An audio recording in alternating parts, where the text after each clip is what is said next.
दोस्तों हमारे चांद की साइज हमारे पृथ्वी के कंपैरिजन में लगभग 27% है और प्लूटो का मून शैरोन उससे करीब आधी साइज का है। अब देखो प्लैनेट और मून के बीच ये साइज डिफरेंस बहुत ही कॉमन बात है, लेकिन प्लैनेट और स्टार के बीच ऐसा नहीं होता। अब चलो सबसे पहले हमारे सोलर सिस्टम में जुपिटर का एग्जांपल लेते हैं। जुपिटर हमारे सोलर सिस्टम का सबसे बड़ा प्लैनेट है और जुपिटर का डायामीटर हमारे अर्थ के डायामीटर से 11 गुना ज्यादा है। लेकिन वहीं अगर बात करें जुपिटर और हमारे सूरज की, तो सूरज का डायामीटर जुपिटर से 10 गुना ज्यादा बड़ा है। अब जरा एक ऐसे प्लैनेट को इमेजिन करो जो अपने सूरज के 25% साइज का हो। वेल, सुनने में ये बिल्कुल भी पॉसिबल नहीं लगता। अब हमारे सोलर सिस्टम में तो नहीं, लेकिन पृथ्वी से 292 लाइट ईयर्स दूर TOI 5205 नाम के स्टार के अराउंड हमें ऐसा ही नजारा देखने को मिलता है। दरअसल ये एक रेड ड्वार्फ स्टार है जिसका मास हमारे सूरज के कंपैरिजन में सिर्फ 0.4% ही है। अब अगर हम इस स्टार की साइज को जुपिटर से कंपेयर करें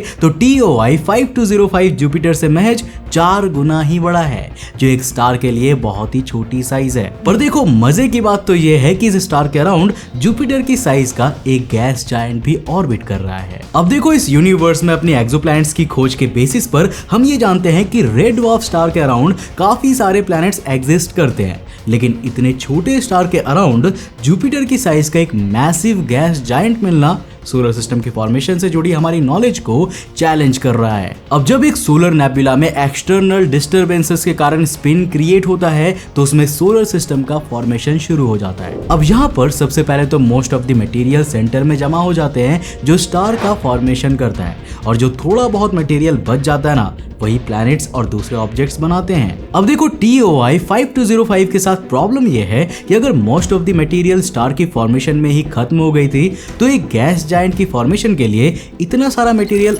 आखिर आया कहां से।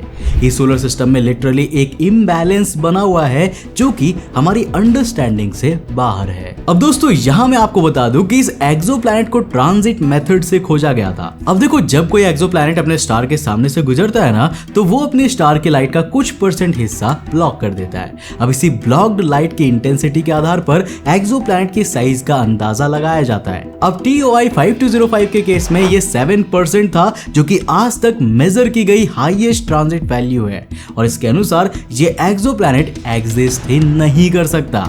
हालांकि ये यूनिवर्स का एकमात्र ऐसा सोलर सिस्टम नहीं है जिसको हम समझने में नाकामयाब रहे हैं, बल्कि कुछ ऐसा ही नजारा हमें कोकू टाउ 4 में भी देखने को मिलता है। पृथ्वी से 424 लाइट ईयर्स दूर टॉरस कॉन्स्टेलेशन में इस स्टार के अराउंड यूनिवर्स का यंगेस्ट डिस्कवर्ड एक्सोप्लैनेट ऑर्बिट करता है। अब जैसा कि मैंने आपको अभी बताया था कि सोलर नेबुला के मटेरियल से सबसे पहले तो स्टार का फॉर्मेशन होता है, और उसके बाद जो मटेरियल बच जाते हैं उससे ही प्लैनेट्स का फॉर्मेशन होता है। अब अगर हमारे सोलर सिस्टम की बात करें तो सूरज की एज 460 करोड़ साल मानी जाती है, राइट, और पृथ्वी 454 करोड़ साल पहले बनी थी। मतलब सूरज की फॉर्मेशन के बाद पृथ्वी को बनने में करीब 6 करोड़ सालों का समय लग गया था। पर कोकू टाउ 4 के साथ ऐसा नहीं है। अब इस स्टार की एज भी सिर्फ और सिर्फ 10 लाख साल है, और उसके अराउंड इतनी ही एज का प्लैनेट भी एग्जिस्ट करता है। तो सवाल उठता है कि आखिर ये प्लैनेट बना कैसे। वैज्ञानिक इसके पीछे 2 पॉसिबल रीजंस देते हैं। अब देखो पहला रीजन है डीब्रीज कोलैप्स। अब हो सकता है कि स्टार को बनाने वाले डीब्रीज ने छोटे छोटे चंक्स का फॉर्मेशन कर लिया हो, और ऐसे ही कुछ डीब्रीज चंक्स के कोलैप्स करने से ये प्लैनेट बन गया हो। नाउ इन दैट केस ये प्लैनेट अनस्टेबल होना चाहिए था। हालांकि अभी हमने इसे डीपली स्टडी नहीं किया है, जिस कारण हम किसी कंक्लूजन पर नहीं पहुंच सकते हैं, और यही हमारा दूसरा पॉसिबल रीजन भी है। दोस्तों अब मैं आपको ले जाने वाला हूँ यूनिवर्स में खोजे गए सबसे स्मॉलेस्ट एक्सोप्लैनेट के पास। पृथ्वी से 209 लाइट ईयर्स दूर लायरा कॉन्स्टेलेशन में कैप्लर 37 नाम का एक G type main sequence star है, जिसके अराउंड 4 एक्सोप्लैनेट्स ऑर्बिट कर रहे हैं। अब ये स्टार हमारे सूरज से करीब 20% ही छोटा है, लेकिन इसके सबसे करीब वाला एक्सोप्लैनेट कैप्लर 37b यूनिवर्स में अब तक का खोजा गया सबसे छोटा एक्सोप्लैनेट है। इसका डायामीटर 3900 किलोमीटर का है, जो कि हमारे मून से बस थोड़ा ही बड़ा है, और सोलर सिस्टम के सबसे छोटे प्लैनेट मरक्यूरी से भी छोटा है। दोस्तों ये एक्सोप्लैनेट अपने स्टार से सिर्फ और सिर्फ 1.5 करोड़ किलोमीटर के डिस्टेंस पर ऑर्बिट करता है, जो कि पृथ्वी और सूरज के बीच के डिस्टेंस से 10 गुना कम है। और मेरे दोस्त यही कारण है कि इस एक्सोप्लैनेट का सरफेस टेम्परेचर करीब 426 डिग्री सेल्सियस माना जाता है, जो कि इतना ज्यादा है कि यहाँ लेड जैसे मेटल्स बिल्कुल पिघल सकते हैं। अब दोस्तों अंतरिक्ष टीवी पर हम यूनिवर्स के सबसे विशाल एक्सोप्लैनेट्स के बारे में एक डिटेल्ड वीडियो पहले ही ला चुके हैं, जिसे आप ऊपर आई के बटन पर क्लिक करके देख सकते हो। लेकिन सबसे छोटे एक्सोप्लैनेट की बात बहुत ही कम की जाती है। पर जैक लिजर्ड जो नासा के एमएस रिसर्च सेंटर के एक साइंटिस्ट है और केपलर स्पेस टेलीस्कोप के डेटा को भी एनालाइज करते हैं, वो मानते हैं कि केपलर 37b जैसे छोटे एक्सोप्लैनेट्स हमारे यूनिवर्स में बहुत कॉमन होने चाहिए। अभी तक हम इन्हें नहीं खोज पाए हैं क्योंकि ये इतने छोटे और डिम होते हैं कि हमारे टेलीस्कोप इन्हें ऑब्जर्व ही नहीं कर पाते। दोस्तों अब मैं आपको एक ऐसे एक्सोप्लैनेट पर ले जाने वाला हूं जो 90s के किड्स के लिए बहुत ही खास होने वाला है, क्योंकि अगर वो इस एक्सोप्लैनेट पर जन्म लेते तो वो अभी भी 20-25 साल के नहीं बल्कि 1 लाख साल के हो चुके होते। जी हाँ, पृथ्वी से 4000 लाइट ईयर्स दूर सर्पेंस कॉन्स्टेलेशन में PSR J17191438 नाम का एक मिलीसेकंड पल्सार है। मिलीसेकंड पल्सार यानी कि एक ऐसा पल्सार जिसका रोटेशनल पीरियड 10 मिलीसेकंड से कम हो, और इस पल्सार का रोटेशनल पीरियड सिर्फ और सिर्फ 5.8 मिलीसेकंड्स का है। अब दोस्तों 25 अगस्त 2011 को ऑस्ट्रेलिया के स्विनबर्न यूनिवर्सिटी ऑफ टेक्नोलॉजी के एक एस्ट्रोफिजिसिस्ट मैथ्यू बेल्स ने इसके अराउंड एक एक्सोप्लैनेट की खोज की थी, जिसका नाम PSR J17191438b है। इस एक्सोप्लैनेट की साइज जुपिटर की सिर्फ और सिर्फ 40% है, यानी आधे से भी कम है, लेकिन इसका मास जुपिटर से भी ज्यादा है।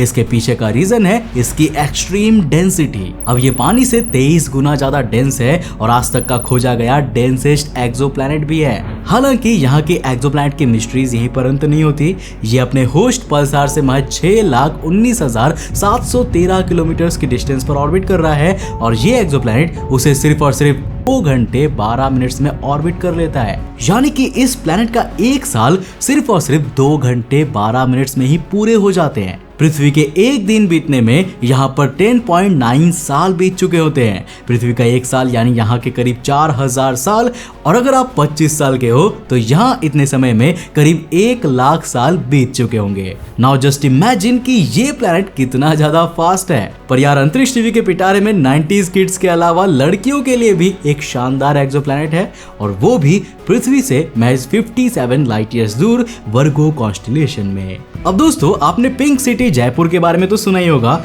पर Gliese 504b officially pink world है। इस एक्सोप्लैनेट का कलर डीप मैजेंटा है। अब ये एग्जैक्टली कौन सा कलर होता है, इसके लिए लड़कियां आपको कमेंट बॉक्स में अपनी एक्सपर्टीज दिखानी पड़ेंगी।